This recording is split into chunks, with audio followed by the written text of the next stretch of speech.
more than just a facelift. This, the 2018 Ford Mustang, is a comprehensive rework of the brand's iconic muscle car. There are big changes outside and in, but the most important ones are under the skin. There's more equipment across the range, and prices are up as a result too. Read the review for all the details on what's been added and what it'll cost you. But one of the most important features Ford has added is a new adaptive suspension system known as Magna Ride, which is an optional extra on all variants at a cost of $2,750. But it's money well spent. That adaptive suspension system really helps iron out some of the bad bits in the road surface. It does a great job, and I think it's the perfect balance between comfort and control.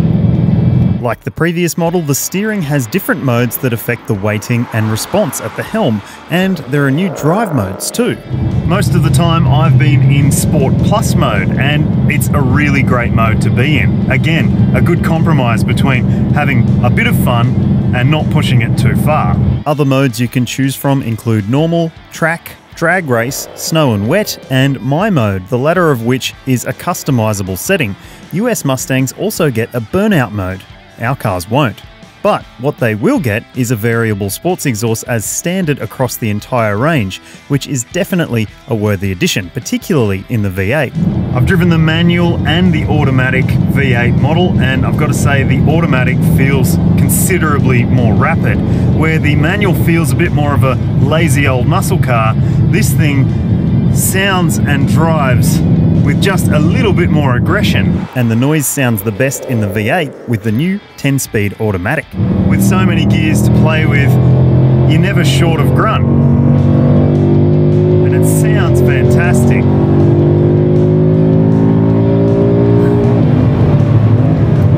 That's epic.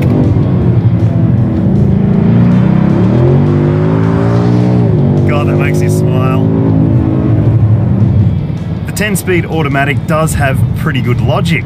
So if you're in 7th or 8th gear and you suddenly thump the throttle, you might find that it'll jump back 3 or 4 gears at once. And it can be accompanied with a bit of a thump, but you sort of want that feedback because this is the sort of car that urges you on. And that can be good and bad. A muscle car needs to sound good, and this one sounds pretty much like an old muscle car from the 70s. It's fantastic, and it could well put some of those aftermarket manufacturers out of business.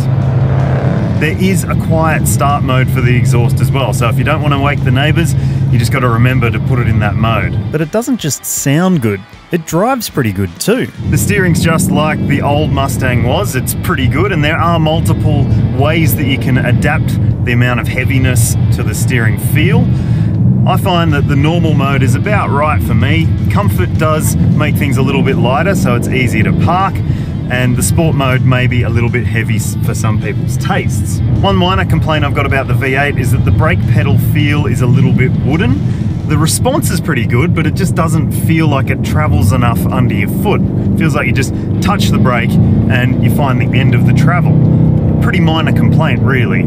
I've also driven the 4-cylinder model with the 10-speed automatic, and yeah, it's good, there's no doubt about it. And just like the previous pre-facelift version of the Mustang, it probably deserves to do pretty well. It's fast, it's pretty fun, it feels lighter at the front axle, but it just doesn't sound good enough. That's a big issue with a car like this. So the drive experience is better, and arguably the looks too. How about the cabin, which was a bit disappointing in the existing model?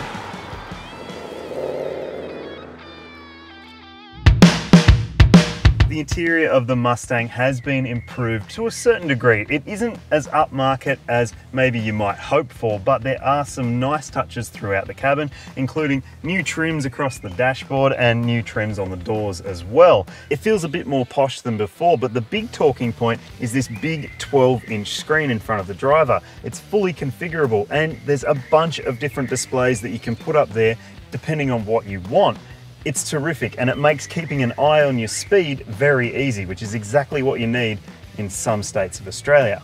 As for practicality, it's pretty much the same as it was before the facelift. So there's pretty small pockets in the doors, a couple of cup holders between the front seats, not much in the way of loose item storage. That's not that big of a deal though. And in the back, yeah, there's still 2 seats, but you wouldn't want to be in there. The 2018 Ford Mustang is a big improvement over its predecessor, not just because of its extra safety and technology. It feels like a more mature muscle car, but one that's still young at heart.